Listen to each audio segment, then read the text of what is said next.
सर्वसामान्यांचा निर्भीड आवाज. लोकशाही महाराष्ट्र न्यूज. 3 पिढ्या एकच ध्येय आणि देशसेवेची अखंड परंपरा.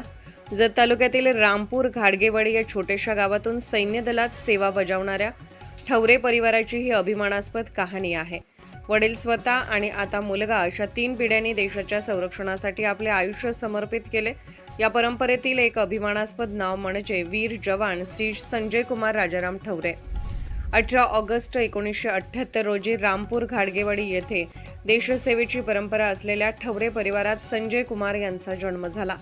त्यांचे वडील श्री राजाराम ठवरे यांनी सैन्य दलात शिपाई ते नायब सुभेदार पदापर्यंत तब्बल 26 वर्ष निष्ठेने सेवा बजावली आणि 1996 साली सन्मानाने सेवानिवृत्त झाले. देशसेवा करत असतानाच त्यांनी आपल्या 3 मुलांचे उत्तम संगोपन केले आणि आपल्या कुटुंबातील किमान एक वारसदार सैन्य दलात जावा हे स्वप्न मनाशी बाळगले.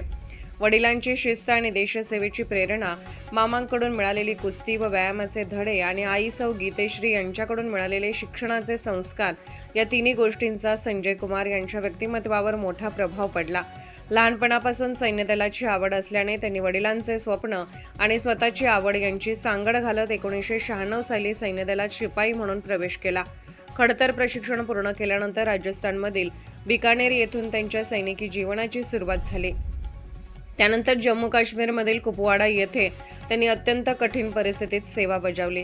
2003 साली अतिरेक्यांशी झालेल्या चकमकीदरम्यान त्यांच्या अगदी समोर असलेल्या सहकाऱ्याला गोळी लागून तो जखमी झाला. त्या संकटाच्या क्षणी स्वतःच्या जीवाची पर्वा न करता त्यांनी जखमी सहकाऱ्याला सावरले आणि अतिरेक्यांचा सामना केला. या हल्ल्यात मृत्यू त्यांच्या अगदी जवळून गेला, मात्र संजय कुमार थोडक्यात बचावले. यानंतर देशसेवेची जबाबदारी त्यांनी आफ्रिकेतील सुडान येथे पाडली.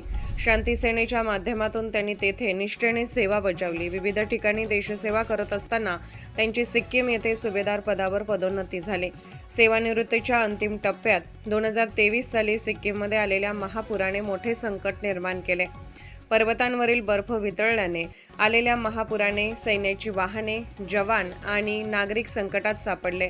अनेक पर्यटकांचा मृत्यू झाला तर काही मृतदेह पुराच्या प्रवाहात दूरवर वाहून गेले.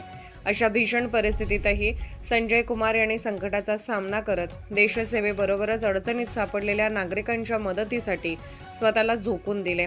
सैन्य दलातील तब्बल 28 वर्षांचा खडतर आणि अभिमानास्पद प्रवास पूर्ण करत ते 2024 साली ऑर्डिनरी सुभेदार मेजर या पदावरून सन्मानाने सेवानिवृत्त झाले. मात्र ठवरे परिवाराची देशसेवेची परंपरा इथे थांबली नाही. संजय कुमार यांचे चिरंजीव संग्रामसिंह ठवरे हे ठवरे परिवाराच्या 3ऱ्या पिढीचे प्रतिनिधी म्हणून आजही सैन्य दलात सेवा बजावत आहेत. म्हणजेच आजोबा, वडील आणि मुलगा अशा 3 पिढ्यांनी देशाच्या रक्षणासाठी आपले योगदान दिले आहे आणि या सर्व कार्यकाळात त्यांना त्यांच्या पत्नी आणि आई, वडील, डान्ससह संपूर्ण कुटुंबाचा खूप चांगला सपोर्ट मिळाला, कौटुंबिक आधार मिळाला. सेवानिवृत्तीनंतर संजय कुमार ठवरे यांची जत तालुक्यात भव्य मिरवणूक काढून विशेष गौरव करण्यात आला. देशसेवेची ही गौरवशाली परंपरा आणि 3 पिढ्यांचा हा त्याग संपूर्ण ठवरे परिवारासाठी नव्हे तर जत तालुक्यासाठी ही अभिमानाची बाब आहे. अशा या वीर जवानाचा आज जन्मदिन. श्री संजय कुमार राजाराम ठवरे यांना जन्मदिनाच्या मनपूर्वक हार्दिक शुभेच्छा. देशासाठी आयुष्य समर्पित करणाऱ्या ठवरे परिवारातील 3ही पिढ्यांना मनपूर्वक सलाम. लोकशाही महाराष्ट्र न्यूज परिवाराकडून संजय कुमार ठवरे यांना जन्मदिनाच्या लाख लाख शुभेच्छा. लाईक करा, शेअर करा, सबस्क्राईब करा आणि बेल आयकॉन प्रेस करा.